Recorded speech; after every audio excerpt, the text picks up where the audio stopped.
आप सभी को नमस्कार। My self Ishwar Dhurve and academic director of Meditech institute Betul. जो मेडिटेक इंस्टीट्यूट है ये हमारे बैतूल ज़िले में है और इस संस्थान में विगत वर्षों से हम लोग मेडिकल के जितने एंट्रेंस एग्ज़ाम्स होते हैं, नीट की बात की जाए, नर्सिंग की बात की जाए, उन सभी एग्ज़ामों की हम प्रिपरेशन कराते हैं। जिसमें एक आप लोगों को महत्वपूर्ण सूचना मैं देना चाह रहा हूँ कि हमारे इस संस्थान में मेडिटेक इंस्टीट्यूट बैतूल में एक क्रैश कोर्स प्रारंभ होने वाला है 15 मार्च से। और वो क्रैश कोर्स उन बच्चों के लिए है जो कक्षा 12वीं में अभी वर्तमान में अध्ययनरत है या जिन्होंने कक्षा 12वीं पास आउट कर लिया है, चाहे वो हिंदी मीडियम के स्टूडेंट हो, चाहे वो इंग्लिश मीडियम के स्टूडेंट हो। उन सभी स्टूडेंटों के लिए, चाहे वो एमपी बोर्ड वाला बच्चा हो, चाहे वो सीबीएसई बोर्ड वाला बच्चा हो, उन सभी बच्चों के लिए क्रैश कोर्स एक बैच प्रारंभ हो रहा है। जिस क्रैश कोर्स बैच में हम लोग नीट 2026 के लिए और प्री नर्सिंग सिलेक्शन टेस्ट 2026 के लिए हम लोग तैयारी कराएंगे। और इस क्रैश कोर्स का जो बैच का जो समय होगा, हम लोग इस संस्थान में सुबह 9 बजे से ये बैच प्रारंभ होगा, दोपहर 2:30 बजे तक का ये बैच चलेगा। और इस बैच में मतलब एटलीस्ट क्रैश का अर्थ होता है बहुत कम समय अवधि में किसी भी पाठ्यक्रम को कंप्लीट करना। तो इस क्रैश कोर्स बैच में हम लोग आपको इतना परिपक्व कर देंगे कि आप इजिली इस नीट का एग्ज़ाम और प्री नर्सिंग सिलेक्शन टेस्ट का एग्ज़ाम आप क्रैक कर सको। तो प्यारे बच्चों, आज की इस क्लासेस में हम लोग एक चैप्टर है बेटा हाइड्रोकार्बन, 11th का चैप्टर है ऑर्गेनिक केमिस्ट्री का। और बताना चाह रहा हूं कि जो क्रैश कोर्स ऑर्गेनिक केमिस्ट्री का जो चैप्टर हाइड्रोकार्बन है, उस हाइड्रोकार्बन को स्टार्ट करने से पहले मैं बताना चाह रहा हूं कि जो हम लोग का जो संस्थान है मेडिटेक इंस्टीट्यूट बैतूल, ये हमारे सिविल लाइन बैतूल में है, मतलब LIC ऑफिस के जस्ट फ्रंट में है, जिसमें कॉन्टैक्ट नंबर आपको दिए हुए हैं, जिसमें कॉन्टैक्ट नंबर है 9424996565 एंड 9479979512। ये कॉन्टैक्ट नंबर है। यदि आपको ऐसा लगता है कि मेडिकल के क्षेत्र में हमें फ्यूचर बनाना है तो एक बार आप जरूर विजिट करिएगा। तो आज का जो चैप्टर है बेटा हाइड्रोकार्बन, और हाइड्रोकार्बन के हम लोग MCQs करेंगे, जिसमें आपको काफ़ी इस MCQ के माध्यम से काफ़ी आपको हेल्प मिलेगी। आप सारे MCQ सॉल्व कर सकते हो, थ्योरेटिकल क्वेश्चन सॉल्व कर सकते हो, न्यूमेरिकल टाइप के क्वेश्चन सॉल्व कर सकते हो, न्यूमेरिकल्स तो नहीं, रिएक्शन टाइप्स के क्वेश्चन सॉल्व कर सकते हो, है ना। जिसमें हम बात करते हैं, सबसे पहले हाइड्रोकार्बन की बात करते हैं प्यारे बच्चों। तो इस हाइड्रोकार्बन में हम देखते हैं जो पहला क्वेश्चन है, आप सभी लोग ध्यान दीजिएगा और बहुत अच्छे से ध्यान दीजिएगा। प्रत्येक क्वेश्चन बहुत इंपॉर्टेंट है और मैं इस क्वेश्चन के बारे में डीपली बताऊंगा आपको। जो पहला क्वेश्चन है कि वुड्स रिएक्शन का उपयोग किसके निर्माण में होता है। अब जनरली वुड्स रिएक्शन जो होती है बेटा प्यारे बच्चों, वुड्स रिएक्शन आपको पता होना चाहिए कि हाइड्रोकार्बन में 4 मेंबर होते हैं, एल्केन, एल्कीन, एल्काइन और एरिन्स होता है। तो एल्केन में जब हम एल्केन की जनरल मेथड ऑफ प्रिपरेशन पढ़ते हैं, एल्केन बनाने की सामान्य विधियां पढ़ते हैं, तो उसमें एक वुड्स रिएक्शन आती है बेटा। और वुड्स रिएक्शन जनरली क्या होती है बेटा, वुड्स रिएक्शन किस में होती है, तो वुड्स रिएक्शन का उपयोग किसके निर्माण में होता है, तो वुड्स रिएक्शन का उपयोग एल्केन के निर्माण में होता है। अब एल्केन के निर्माण में कैसे होता है तो वही बताना चाह रहा हूं कि जैसे फॉर एग्जाम्पल ध्यान दीजिएगा, ये जो एल्केन की बात करते हैं तो एल्केन का फॉर्मेशन कैसे होता है, इसमें ध्यान दो इधर कि एल्केन का फॉर्मेशन कैसे होता है। तो ये जो एल्किल हैलाइड है एल्किल हैलाइड के 2 मोल की रिएक्शन सोडियम के 2 मोल के साथ कराते हैं प्यारे बच्चों, कि एल्किल हैलाइड के 2 मोल की रिएक्शन सोडियम के 2 मोल के साथ कराते हैं। तो सोडियम का 1 मोल एक हैलोजन को रिमूव करता है, तो सोडियम के 2 मोल कितने हैलोजन को रिमूव करेंगे, 2 मोल को रिमूव करेंगे। और किसका फॉर्मेशन हो जाएगा प्यारे बच्चों, R single bond R plus 2 moles of NaX remove हो जाएगा। जो रिएक्शन होगी बेटा ये किसकी प्रेजेंस में होगी, तो ये रिएक्शन होती है बेटा ड्राई ईथर की प्रेजेंस में होती है। किसकी प्रेजेंस में होती है, ड्राई ईथर की प्रेजेंस में होती है। और किसका फॉर्मेशन होता है, एल्केन का फॉर्मेशन होता है। जैसे for example methyl chloride react with 2 moles of sodium, removal of 2 moles of NaCl two gives ethane. और एथेन क्या बेटा, एक एल्केन है। प्लस क्या बाहर निकल रहा है, यहां से 2 मोल्स ऑफ NaCl बाहर निकल रहा है। तो जो वुड्स रिएक्शन होती है प्यारे बच्चों, वुड्स रिएक्शन का उपयोग किसके निर्माण में किया जाता है, तो एल्केन के निर्माण में किया जाता है। किसके निर्माण में किया जाता है, एल्केन के निर्माण। मुझे उम्मीद है कि आपको ये क्वेश्चन इजीली समझ में आया होगा कि Wurtz reaction generally dry ether के प्रेजेंस में होती है, जिसमें एल्किलाइट के 2 मोल्स लेते हैं, जो सोडियम के 2 मोल के साथ रिएक्शन कराई जाती है, जिसमें किसका फॉर्मेशन होता है, एल्केन का फॉर्मेशन होता है। ओके, नेक्स्ट क्वेश्चन की बात करते हैं हम प्यारे बच्चों। जो नेक्स्ट क्वेश्चन है, एड्रेस वगैरह सारी चीजें दी है, कॉन्टैक्ट नंबर दिया हुआ, आप देख सकते हैं हमारे मेरिटेक इंस्टीट्यूट के बारे में सब कुछ चीजें मैंने आपको बता दिया, मेरिटेक इंस्टीट्यूट बैतूल। अगला क्वेश्चन प्यारे बच्चों देखो कि alkyl halide plus sodium dry ether will gives alkane. Sorry, मेरा थोड़ा स्वास्थ्य खराब है, मैं आपको बताना चाह रहा हूं। एल्किल हैलाइड, जो एल्किल, अभी मैंने बताया कि जो वुड्स रिएक्शन होती है कि वुड्स रिएक्शन में एल्किलाइट के 2 मोल की रिएक्शन सोडियम के 2 मोल के साथ ड्राई ईथर के प्रेजेंस में कराते तो किसका फॉर्मेशन होता है, एल्केन का फॉर्मेशन होता है। और वही रिएक्शन यहाँ पे दी है। तो ये कौन सी रिएक्शन है कि जहां पे alkyl halide plus sodium in presence of dry ether will gives alkene.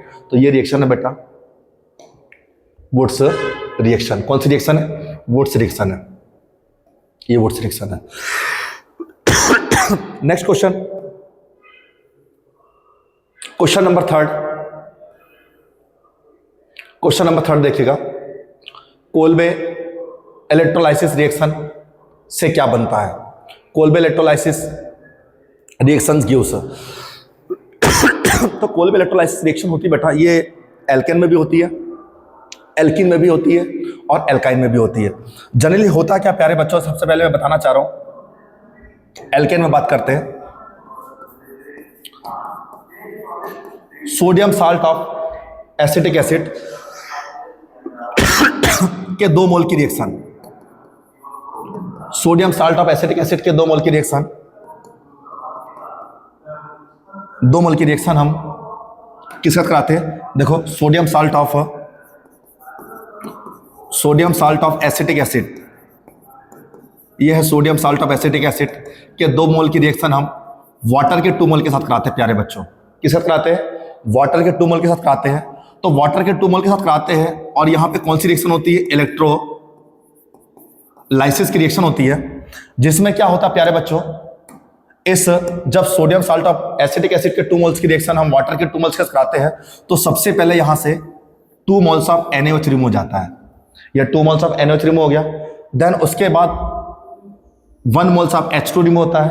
Then उसके बाद 2 मोल्स ऑफ CO2 रिमूव हो जाता है और किसका फॉर्मेशन होता है बेटा यहाँ पे, CH3 single bond CH3 plus 2 moles of CO2 plus 2 moles of NaOH plus 1 moles of H2 का फॉर्मेशन हो जाता है। मतलब मेन जो प्रोडक्ट बनता है बेटा किसका फॉर्मेशन होता है, एल्केन का फॉर्मेशन होता है। और एल्केन का फॉर्मेशन होता है और एल्केन और जो CO2 की जो रिएक्शन होती है इलेक्ट्रोलाइसिस। अब इलेक्ट्रोलाइसिस की बात करते हैं, आप लोगों ने फिजिकल केमिस्ट्री में 12th में आप लोगों ने पढ़ा हुआ इलेक्ट्रोकेमिस्ट्री, और इलेक्ट्रोकेमिस्ट्री में जनरली 2 टाइप्स की सेल्स होती है। फर्स्ट नंबर पे होती है बेटा electrolytic cell, then second number पे होती है इलेक्ट्रोकेमिकल सेल। इलेक्ट्रोलाइटिक जो सेल होती है प्यारे बच्चों, उसमें कंटेनर एक होता है और उस एक कंटेनर में 2 इलेक्ट्रोड होते हैं, देन जिसमें एक एनोड होता है और दूसरा होता है कैथोड होता है। एनोड पर ऑलवेज ऑक्सीडेशन की रिएक्शन होती है और कैथोड पर ऑलवेज रिडक्शन की रिएक्शन होती है, और दोनों के बीच में एक बैटरी लगी होती है बेटा। उसी तरह इलेक्ट्रोकेमिकल सेल की बात करते हैं तो इलेक्ट्रोकेमिकल सेल में 2 कंटेनर होते हैं, और दोनों कंटेनर की बात करते हैं तो दोनों कंटेनर में अलग अलग इलेक्ट्रोड होते हैं। एक में जिंक की रॉड होती है, दूसरे में कॉपर की रॉड होती है। जो जिंक की रॉड होती है बेटा वो एनोड के रूप में वर्क करती है, और जो कॉपर की रॉड होती है बेटा वो कैथोड के रूप में वर्क करती है, और दोनों के बीच में एक गैल्वेनोमीटर लगा होता है। तो इसी तरह कोल्बे इलेक्ट्रोलाइसिस ये दोनों 3 मेंबर में यूज होती है, एल्केन में भी और एल्काइन में भी यूज होती है। तो एल्केन में हम किसका यूज कर रहे हैं यहाँ पे, sodium salt of acetic acid के 2 मोल की reaction, sodium salt of acetic acid के 2 मोल की का यूज कर रहे हैं, जिसकी रिएक्शन H2O के 2 मोल्स के साथ करा रहे हैं, इलेक्ट्रोलाइसिस रिएक्शन हो रही है, और किसका फॉर्मेशन हो रहा है बेटा यहाँ पे, एल्केन का फॉर्मेशन हो रहा है। जो कैसा एल्केन है, सिमेट्रिकल एल्केन है। कैसा एल्केन है, सिमेट्रिकल एल्केन। तो इसका जो आंसर आएगा बेटा क्या होगा, सिमेट्रिकल एल्केन। कि कोल्बे इलेक्ट्रोलाइसिस रिएक्शन से क्या बनता है, तो कोल्बे इलेक्ट्रोलाइसिस रिएक्शन से क्या बनता है, सिमेट्रिकल एल्केन का फॉर्मेशन हो जाता है। किसका फॉर्मेशन होता है, सिमेट्रिकल एल्केन का फॉर्मेशन होता है। Next question number 4, question number 4 की बात करते हैं प्यारे बच्चों।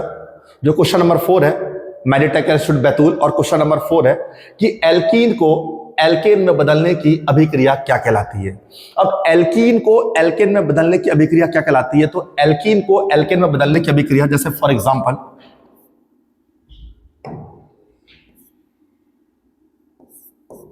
CH2 डबल बॉन्ड CH2, देखो बेटा इन है, इन को हमको एन में कन्वर्ट करना है, तो यहां पर किसको ऐड कराओगे आप, हाइड्रोजन को ऐड कराओगे। किसकी प्रेजेंस में, निकिल, प्लेटिनम, पैलेडियम के प्रेजेंस में ऐड कराओगे, तो किसका फॉर्मेशन हो जाएगा, CH3 सिंगल बॉन्ड CH3, जिसको कहते हैं हाइड्रोजिनेशन कहते हैं। क्या कहते हैं, हाइड्रोजिनेशन कहते हैं। तो एल्कीन को एल्केन में बदलने की अभिक्रिया क्या कहलाती है, हाइड्रोजिनेशन कहलाती है, जो किसकी प्रेजेंस में होती है, निकिल, प्लेटिनम एंड पैलेडियम की प्रेजेंस में होती है। ओके, क्लियर हो गया बेटा। एल्कीन से भी हम एल्केन बना सकते हैं और एल्काइन से भी हम एल्कीन बना सकते हैं। एल्काइन से एल्कीन और एल्कीन से एल्केन। ओके, क्लियर हो गया। नेक्स्ट, जो नेक्स्ट क्वेश्चन है बेटा, क्वेश्चन नंबर 5। तो क्वेश्चन नंबर 5 देखो बेटा, लिंडलर कैटलिस्ट किस रिएक्शन में प्रयोग होता है। Lindlar catalyst is used in, तो लिंडलर कैटलिस्ट होता बेटा, जनरली होता क्या है, जब हम एल्कीन बनाते हैं, क्या बनाते हैं, एल्कीन बनाते हैं, तो एल्कीन बनाने की समान विधियां में हम लोग लिंडलर कैटलिस्ट पढ़ते हैं, और दूसरा पढ़ते हैं बेटा बर्च रिडक्शन पढ़ते हैं, बर्च अपचयन के पढ़ते हैं। तो लिंडलर कैटलिस्ट में याद रखना ऑलवेज किस टाइप के एल्कीन का फॉर्मेशन होता है, तो सिस एल्कीन का फॉर्मेशन होता है। लिंडलर कैटलिस्ट में होता क्या बेटा, एक रिएजेंट होता है लिंडलर कैटलिस्ट, एक अभिकर्मक होता है इसमें, और इसमें कौन सा अभिकर्मक होता है, तो वो होता बेटा पैलेडियम, पैलेडियम युक्त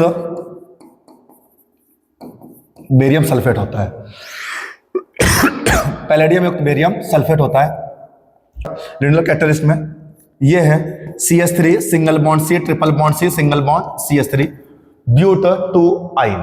तो ब्यूट 2 आइन से यदि हमें एल्कीन बनाना है, तो यहां पे हाइड्रोजन को ऐड कराओगे, किसकी प्रेजेंस में बेटा, तो किसकी प्रेजेंस में, पैलेडियम युक्त बेरियम सल्फेट की प्रेजेंस में जब इसको ऐड कराते हैं, पैलेडियम युक्त बेरियम सल्फेट की प्रेजेंस में ऐड कराते हैं, तो यहां पर हमें CH3 single bond C single bond H double bond C single bond CH3 single bond H, एक एल्कीन का फॉर्मेशन होता है, और वो एल्कीन है बेटा सिस एल्कीन। अब सिस एल्कीन क्यों है, क्योंकि इस डबल बॉन्ड के रिस्पेक्ट में सिस और ट्रांस कहां पे देखते हैं, तो हम पढ़ते हैं जियोमेट्रिकल आइसोमेरिज्म में, और जियोमेट्रिकल आइसोमेरिज्म को कौन शो करता है, तो एल्कीन शो करता है। ऐसा एल्कीन जिस पर sp2 हाइब्रिडेशन है, देखो कितने सिग्मा, 1 2 3, 3 सिग्मा है, और यहां पर सेम एटम सेम साइड में, मतलब इस कार्बन के साथ देखो कंडीशन ये होती है कि वह एल्कीन Gi को रिप्रेजेंट करता है जिसमें sp2 हाइब्रिडेशन होना चाहिए, और जुड़ने वाले दोनों ग्रुप या एटम्स कैसे होने चाहिए, डिफरेंट होने चाहिए। तो देखो दोनों, एक ग्रुप है और एक एटम है, दोनों के दोनों कैसे बेटा डिफरेंट है, और इसमें sp2 हाइब्रिडेशन है, और सेम एटम यदि सेम साइड में होगा तो उसे बोलते हैं सिस, और सेम एटम यदि डिफरेंट साइड में होता है तो उसे कहते हैं ट्रांस कहते हैं। क्या कहते हैं, ट्रांस कहते हैं। तो यहां पे लिंडलर कैटलिस्ट किस रिएक्शन में प्रयोग होती है, तो partial reduction of alkyne to cis alkene, मतलब एल्काइन में हम पार्शियल रिडक्शन कराते हैं, और किसका फॉर्मेशन करते हैं बेटा, एल्कीन का फॉर्मेशन करते हैं, और कौन सा एल्कीन बनता है, तो सिस एल्कीन बनता है। Okay, next question number 6। तो क्वेश्चन नंबर 6 की बात करते प्यारे बच्चों, ये क्वेश्चन नंबर 6 है कि ओजोनोलाइसिस का उपयोग किसके लिए किया जाता है। ओजोनोलाइसिस, जहां पर हम एल्कीन में O3 को जोड़ते हैं, ऑक्सीजन के 3 मोल को जोड़ते हैं, O3 को जोड़ते हैं। अब वो कैसे प्यारे बच्चों, ध्यान दीजिएगा। अब मोल कैसे जोड़ते हैं, इधर देखो, CH2 डबल बॉन्ड CH2, इसे क्या बोलोगे, एल्कीन, एथीन है। इसमें हम O3 को जोड़ेंगे किसकी प्रेजेंट में, CCl4 की प्रेजेंट में, कार्बन टेट्राक्लोराइड की प्रेजेंट में। तो ये जो ऑक्सीजन होता है बेटा, इस डबल बॉन्ड के रिस्पेक्ट में जुड़ जाता है। कैसे जोड़ता है, H H C H H, एक ऑक्सीजन ऐसा और 2 ऑक्सीजन नीचे की ओर जुड़ जाते हैं। ठीक है, इस कार्बन के साथ ये ऑक्सीजन, इस कार्बन के साथ ये ऑक्सीजन, ये बॉन्ड इस टाइप से ब्रेक हो जाता है प्यारे बच्चों। एक कार्बन के साथ एक ऑक्सीजन चले जाता है, दूसरे कार्बन के साथ दूसरा ऑक्सीजन चले जाता है, लेकिन जो एक ऑक्सीजन बचता बेटा वो किसके चले जाता है, जिंक के से चले जाता है, और क्या रिमूव जाता है यहाँ से, ZnO रिमूव जाता है।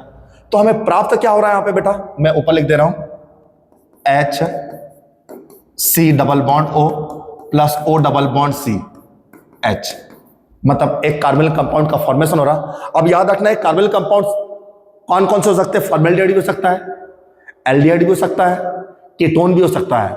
ये डिपेंड करता प्यारे बच्चों इस एल्कीन के नेचर पर डिपेंड करता है कि ये एल्कीन का कैसा नेचर है। जैसा नेचर होगा वैसा हमें प्रोडक्ट प्राप्त होगा, है ना। अगर यहां पे एथीन है तो हमें फॉर्मेल्डिहाइड के 2 मोल मिलेंगे। क्या मिलेंगे, फॉर्मेल्डिहाइड के 2 मोल मिलेंगे। यदि यहां पर CH3 single bond CH double bond CH2 है जिसे कहते हैं प्रोप 1 इन, तो प्रोप 1 इन का जब आप हाइड्रोलाइसिस ओजोलाइसिस कराते हैं तो हमें एक बनता है, एक प्राप्त होता है बेटा एसिटल्डिहाइड और दूसरा प्राप्त होता है फॉर्मेल्डिहाइड। एक क्या प्राप्त होता है, एसिटल्डिहाइड, दूसरा क्या प्राप्त होता है, फॉर्मेल्डिहाइड। तो यहां पे क्वेश्चन क्या है कि ओजोलाइसिस का उपयोग किसके लिए किया जाता है, तो ओजोलाइसिस का उपयोग करते हैं बेटा किसके लिए करते हैं, तो ओजोलाइसिस का उपयोग break alkene into carbonyl compounds, है ना। मतलब एल्कीन के इस बॉन्ड को तोड़ा जाता है और किसका फॉर्मेशन किया जाता है, कार्बोनिल कंपाउंड्स का फॉर्मेशन किया जाता है। हो गया। Next question, question number 7। तो क्वेश्चन नंबर 7 क्या बेटा, फ्रीडल-क्राफ्ट एल्काइलेशन में कैटलिस्ट कौन सा होता है, तो फ्रीडल-क्राफ्ट एल्काइलेशन जनरली याद मैं बताना चाह रहा हूं कि फ्रीडल-क्राफ्ट की 2 रिएक्शन होती है बेटा। फ्रीडल-क्राफ्ट रिएक्शन 2 टाइप्स की होती है, एक होती है एल्काइलेशन और दूसरी होती है एसाइलेशन। पहली कौन सी होती है, एल्काइलेशन, और दूसरी होती है एसाइलेशन। तो एल्काइलेशन में होता क्या प्यारे बच्चों, ध्यान दीजिएगा, एल्काइलेशन में क्या होता है, यह है बेंजीन। क्या है, बेंजीन। बेंजीन की रिएक्शन जब हम मैथिल क्लोराइड के साथ कराते हैं, किसका कराते हैं, मैथिल क्लोराइड से कराते हैं, किसकी प्रेजेंस में, AlCl3 की प्रेजेंस में, N100 AlCl3 की प्रेजेंस में कराते हैं, तो यहां से इस क्लोरीन को तो इस AlCl3 गेन कर लेता है। मतलब देखो ऐसा कि Maithil chloride plus AlCl3 will gives AlCl4 plus AlCl4 minus ion plus CH3 plus ion. मतलब ये है इलेक्ट्रोफाइल और ये कौन है बेटा, न्यूक्लियोफाइल। तो ये इलेक्ट्रोफाइल इस बेंजीन पर कहीं पे भी अटैक कर लेता है और किसका फॉर्मेशन होता है, कर लेता है, एक टॉलुइन का फॉर्मेशन कर लेता है। ये टॉलुइन बन गया बेटा, किसका फॉर्मेशन हो गया, टॉलुइन का फॉर्मेशन हो गया। तो ये एलिफेटिक कंपाउंड में, अरे किसमें, एलिफेटिक कंपाउंड में होता है ना। एलिफेटिक में भी होता है, एरोमेटिक में, तो ये एरोमेटिक कंपाउंड में हो रहा है बेटा। तो ये है बेटा एल्काइलेशन। अब एसाइलेशन की बात करते हैं, तो एसाइलेशन में क्या होता है, तो एसाइलेशन में ये बेंजीन है और बेंजीन की रिएक्शन जब आप एसिटाइल क्लोराइड से कराते हैं, किसके प्रेजेंस में, AlCl3 के प्रेजेंट में, तो हमें किसका फॉर्मेशन क्या प्राप्त होता है बेटा, एसीटोफिनॉन का फॉर्मेशन होता है। किसका फॉर्मेशन होता है, एसीटोफिनॉन का फॉर्मेशन होता है। ऊपर टॉलुइन का फॉर्मेशन और इनसे किसका फॉर्मेशन है, एसीटोफिनॉन का। ऊपर वाली रिएक्शन है बेटा एल्काइलेशन और नीचे वाली रिएक्शन है बेटा एसाइलेशन। ये एल्काइलेशन है, एल्काइलीकरण, और एसाइलेशन है, एसिटिलीकरण है बेटा। हो गया क्लियर, कोई डाउट किसी को, तो यहां पे एजेंट कौन होता है, AlCl3 होता है बेटा, AlCl3। ओके, नेक्स्ट क्वेश्चन प्यारे बच्चों देखते हैं, क्वेश्चन नंबर 8। क्वेश्चन नंबर 8 की बात करते हैं, ध्यान दीजिएगा, ये क्वेश्चन नंबर 8 है कि एल्काइन को ट्रांस एल्किन में बदलने के लिए उपयोग होता है। अभी मैंने बताया था कि एल्काइन को हम सिस एल्किन में बदल सकते हैं और ट्रांस एल्किन में बन सकते हैं। तो सिस एल्किन में हम लिंडलर कैटलिस्ट का यूज करते हैं और ट्रांस एल्किन में बर्स रिडक्शन का यूज करते हैं। और बर्स रिडक्शन में कौन होता है, sodium present in liquid ammonia. तो sodium present in liquid ammonia जिसे कहते हैं बेटा बर्च रिडक्शन, कहते हैं बर्च रिडक्शन। ये बर्च रिडक्शन क्या होता है, CH3 single bond C triple bond C single bond CH3 react with H2 in presence of sodium present in liquid ammonia. और किसका फॉर्मेशन होता है, CH3 C double bond C single bond CH3 single bond H single bond H। Same group different side में है, मतलब क्या कहला रहा है, ट्रांस कहला रहा है। बहुत इंपॉर्टेंट है बेटा, सिस और ट्रांस क्वेश्चन आता ही है, चाहे वो नीट की बात की जाए, चाहे वो प्री नर्सिंग सिलेक्शन टेस्ट की बात की जाए। बहुत ध्यान से आपको पढ़ना है, जहां आपको डाउट लगे आप बिल्कुल पूछ सकते हो। Next question, question number 9। कि बेयर टेस्ट किसके लिए होता है? तो याद रखना बेयर टेस्ट होता है बेटा एल्कीन और एल्काइन के लिए होता है ना। एल्कीन और एल्काइन की पहचान के लिए किया जाता है। और बेयर टेस्ट में जनरली होता क्या बेटा? कोल्ड ठंडा है ना। जो ठंडा होता है मतलब जो कोल्ड होता है ठंडा होता है मतलब कोल्ड KMnO4 का यूज किया जाता है ना। पोटेशियम परमैंगनेट का यूज किया जाता है, KMnO4 का यूज किया जाता है ना। और जिसमें हम एल्कीन और एल्काइन की पहचान के लिए इसका यूज किया जाता है, जिसको कहते हैं बेयर टेस्ट कहते हैं बेटा, है ना। जहां पे जैसे बात करते हैं कि इसमें इसकी प्रेजेंस में, जैसे फॉर एग्जांपल इधर देखो क्या होता है बेटा, ये CH2 डबल बॉन्ड CH2 है। जब इसमें हम किसको ऐड कराते हैं, H2O प्लस O को ऐड कराते हैं बेयर रिएजेंट के प्रेजेंट में, तो यहां पर दोनों इस डबल बॉन्ड के रिस्पेक्ट में कौन जुड़ जाता है? OH सिंगल बॉन्ड OH, मतलब CH2 सिंगल बॉन्ड CH2, एक OH इधर और एक OH इधर जुड़ जाता है, जिसको कहते हैं एथेन 1,2 डाइऑल का फॉर्मेशन होता है। हो गया clear? Next question, question number 10। Question number 10 क्या है बेटा? ध्यान दीजिएगा। क्वेश्चन नंबर 10 है फ्रिडल क्राफ्ट एसाइलेशन से क्या बनता है? तो फ्रिडल क्राफ्ट एसाइलेशन से एसाइल बेंजीन का फॉर्मेशन होता है। Acyl benzene acetophenol.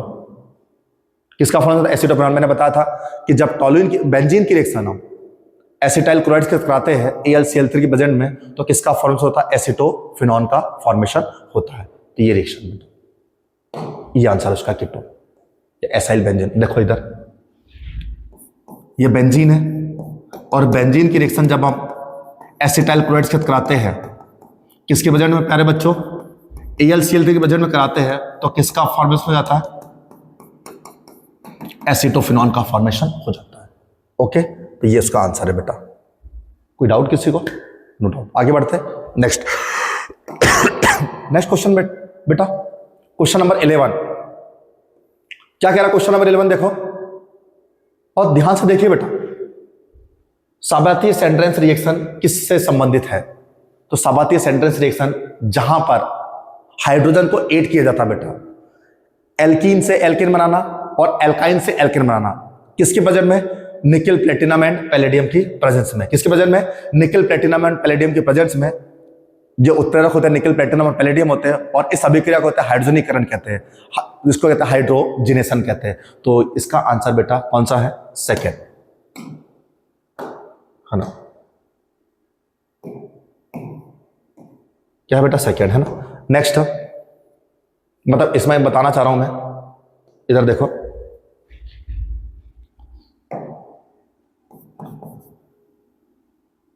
CH2 double bond CH2 react with H2 in presence of nickel, platinum and palladium।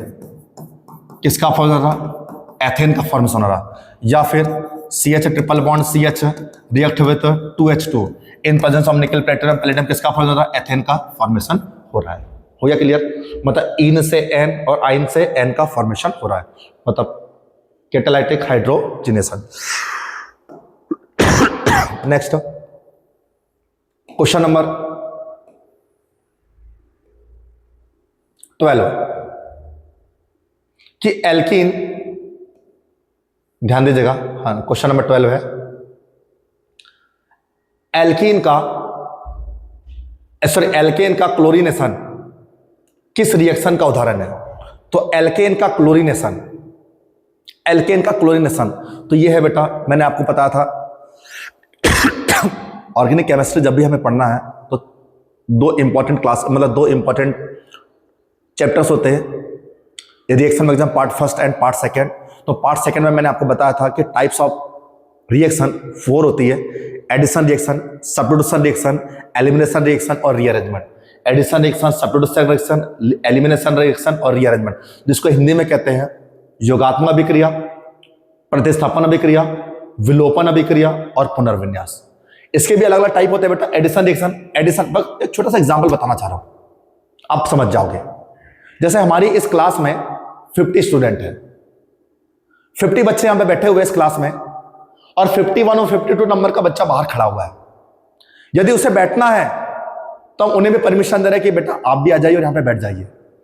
दो बच्चे जो बाहर खड़े 51 52 नंबर के बच्चे वो आकर के बैठ रहे हैं। अब टोटल कितने बच्चे हो गए? 52 बच्चे हो गए। पहले कितने बच्चे थे? 50, और अब कितने हो गए बेटा? 52 हो गए।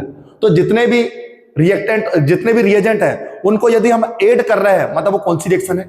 Addition reaction. हो गया क्लियर?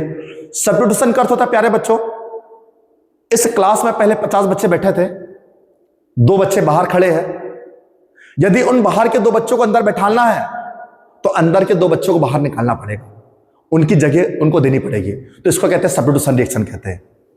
थर्ड नंबर पे बेटा एलिमिनेशन रिएक्शन। एलिमिनेशन रिएक्शन किसको कहते हैं? यदि यहां पर टोटल 50 बच्चे बैठे हैं और 50 बच्चों में अगर दो बच्चे बाहर जा रहे हैं और उनकी जगह कोई नहीं ले रहे, मतलब टोटल कितने बच्चे हो गए? यहां पे 48 बच्चे हैं। 49 और 50 नंबर का बच्चा बाहर जा रहा है, टोटल 48 बच्चे, तो उसको कहते हैं बेटा एलिमिनेशन रिएक्शन कहते हैं। रीअरेंजमेंट किसे कहते हैं?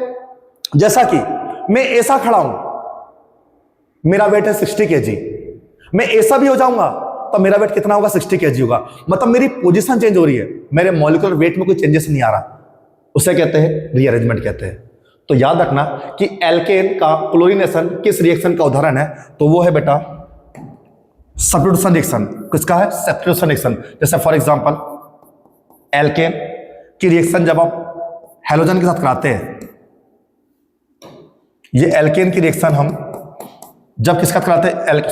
ये एल्केन की रिएक्शन हम जब हैलोजन के साथ कराते हैं सनलाइट के प्रेजेंट में, तो किसका फॉर्मेशन होता है? एल्किल हैलाइड प्लस HX का फॉर्मेशन होता है। एल्किल हैलाइड प्लस HX का फॉर्मेशन होता है। जैसे बात करते हैं methane react with Cl2 in presence of sunlight will gives methyl chloride plus HCl। हो गया clear? Methyl chloride plus HCl। Okay, तो ये है बेटा सब्स्टिट्यूशन रिएक्शन। कौन सी रिएक्शन? देखो इस हाइड्रोजन की पोजीशन को कौन ले रहा है बेटा? क्लोरीन ले रहा है, इसको कहते हैं सब्स्टिट्यूशन रिएक्शन कहते हैं। नेक्स्ट आपको कमेंट्स करके बताना बेटा कि क्या आपको क्वेश्चन समझ में आ रहे हैं या नहीं आ रहे हैं, है ना? जो भी प्रॉब्लम है बताना, है ना? खाली देख करके हम सेटिस्फाई नहीं हो सकते, है ना? नेक्स्ट क्वेश्चन है बेटा, इधर देखो क्वेश्चन नंबर 13, मार्कोनी का रूल किस पर लागू होता है? अब मार्कोनी का रूल की बात करते हैं तो याद रखना दो टाइप के एल्कीन होते हैं, एक सिमेट्रिकल और दूसरा होता है अनसिमेट्रिकल। तो सिमेट्रिकल में तो देखो बात करते हैं, सिमेट्रिकल की बात करते हैं, इधर देखो symmetrical CH2 double bond CH2 react with HCl। भाई ये एक H पॉजिटिव और Cl नेगेटिव, किसी को भी हम कहीं पे भी जोड़ सकते हैं, किसी भी कार्बन पर। किसका फॉर्मेशन हो जाएगा? एथिल क्लोराइड का फॉर्मेशन हो जाएगा। लेकिन यदि ऐसा देखो एक H यहां पर एक Cl यहां पर जुड़ गया, लेकिन इस सिमेट्रिकल की जगह यदि कोई अनसिमेट्रिकल कंपाउंड रहा CH डबल बॉन्ड CH2, जिसको कहते हैं प्रोप1N कहते हैं, तो प्रोप1N में यदि हम HCl को जोड़ेंगे बेटा तो यहां पर पॉजिटिव और यहां पर नेगेटिव, तो नेगेटिव पार्ट्स उस कार्बन पर अटैक करता है जिस कार्बन पर नंबर ऑफ हाइड्रोजन कम हो, एंड पॉजिटिव पार्ट्स उस कार्बन पर अटैक करता है जहां पर नंबर ऑफ हाइड्रोजन ज्यादा हो। इसे कहते हैं मार्कोनी का रूल कहते हैं। और मार्कोनी का रूल जो एप्लीकेबल होता है बेटा ओनली फॉर अनसिमेट्रिकल एल्कीन पर होता है। और किसका फॉर्मेशन हो रहा है यहाँ पे? तो यहाँ फॉर्मेशन हो रहा है बेटा यहाँ पे 2-क्लोरोमेथेन प्रोपेन का फॉर्मेशन हो रहा है। किसका फॉर्मेशन? 2-क्लोरोप्रोपेन का। तो क्या है मार्कोनी का रूल किस पर लागू होता है? तो मार्कोनी का रूल लागू होता है बेटा किस पर? एल्कीन पर लागू होता है। एल्कीन एडिशन रिएक्शन किस पर लागू होता है? एल्कीन की एडिशन रिएक्शन पर लागू होता है। ओके, कोई डाउट किसी को? इसी तरह एक एंटी मार्कोनी का रूल होता है। तो एंटी मार्कोनी का रूल केवल पेरोक्साइड के प्रेजेंस में होता है, जहां पर ऑक्सीजन ऑक्सीजन के बीच में कैसा बॉन्ड होता है? सिंगल बॉन्ड होता है। Okay, next question, question number 15। देखो क्वेश्चन नंबर 15 कि एंटी मार्कोनी का रूल, एंटी मार्कोनी का एडिशन किस रिएक्शन पर होता है? तो एंटी मार्कोनी का रिएक्शन होता है बेटा HBr के साथ। देखो ओनली फॉर, देखो HF HCl HBr और HI में केवल HBr ही एंटी मार्कोनी का रूल में लागू एप्लीकेबल होता है, और वो भी किसके प्रेजेंट में? पेरोक्साइड के प्रेजेंट में। जैसे for example CH3 single bond CH double bond CH2 react with HBr in presence of peroxide ROOR, है ना?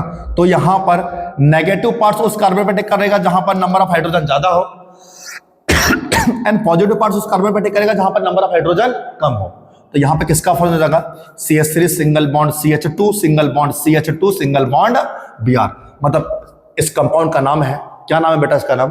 Propane 1 bromo propane. क्या नाम है बेटा? 1 ब्रोमो प्रोपेन। हो गया clear? Next question, question number 15। तो 15 की बात करते हैं प्यारे बच्चों। सॉरी, क्वेश्चन नंबर, हाँ सीक्वेंस कुछ चेंज हो गया बेटा। पॉलीमराइजेशन रिएक्शन का उदाहरण है। तो पॉलीमराइजेशन, आप लोगों ने एक पॉलीमर का नाम सुना होगा, पॉलीमर एक बहुलक एक चैप्टर होता। तो बहुलक पॉलीमर का फॉर्मेशन कैसे होता है? तो कई सारे मोनोमर मिलकर के किसका फॉर्मेशन करते हैं? पॉलीमर का फॉर्मेशन करते हैं। मतलब कई सारे एथीन मिलकर के किसका फॉर्मेशन करते हैं? पॉलीथीन का फॉर्मेशन करेंगे। तो देखो एथीन,